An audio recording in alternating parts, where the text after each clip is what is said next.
যে আপনাদের ঘরে যে সন্তানটি আছে আজকে 1 বছরের মেয়ে সন্তান, অবশ্যই তাকে স্বাবলম্বী করবেন। আমি একটি কথাই বলতে চাই, এখানে 4-5 জন ছেলে বাদ দিয়ে সবাই কিন্তু নারী এখানে অ্যাওয়ার্ড নিয়েছেন। আমি সবসময় একটি কথাই বলবো যে আমাদের নারীদেরকে নিজের পায়ে দাঁড়ানো উচিত। আমি মনে করি আমি যেমন একজন নারী, আমি একজন মা, আমি মনে করি আমি আপনাদের ভালোবাসার একজন অভিভাবক।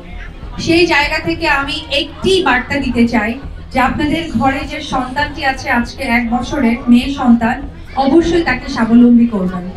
কারণ স্বাবলম্বী করলে একজন মা বাবা হিসেবে আপনি নিশ্চিন্তে থাকতে পারবেন। ছোটবেলা থেকেই যদি আমরা মারা গড়ে তুলি বা পরিবার থেকে সেই মেন্টালিটি গড়ে তুলি, এটা আমাদের জন্য সবচেয়ে বড় একটা লার্ন হবে বাচ্চাদের জন্য। আমরা যেমন সকালে উঠে বলি বাচ্চাকে স্কুলে পাঠাই, আমার মনে হয় আমরা প্রত্যেকটা মা সকালে উঠে বিশেষ করে মেয়েদেরকে যেন স্পেশালি বলি যে তুমি স্বাবলম্বী হও, স্ট্রং হও এবং সামনে তোমার সবসময় বিপদ থাকবে, সেখান থেকে নিজেকে সামনে এগিয়ে নিয়ে যাবা। এই লার্নিংটা যেন আমরা অবশ্যই মা হয়ে সন্তানদেরকে দিতে পারি।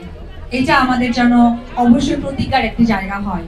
আর পাশাপাশি ভেরি কংগ্রাচুলেশন, কারণ হয়তোবা এখানে অনেকেই যারা আজকে ট্রেনিং করেছেন, হয়তোবা কয়েকবার কোথাও ট্রেনিং করেছেন, হয়তোবা কেউ এখানে নতুন ট্রেনিং করেছেন। যারা নতুন করেছেন তাদের জন্য কংগ্রাচুলেশন।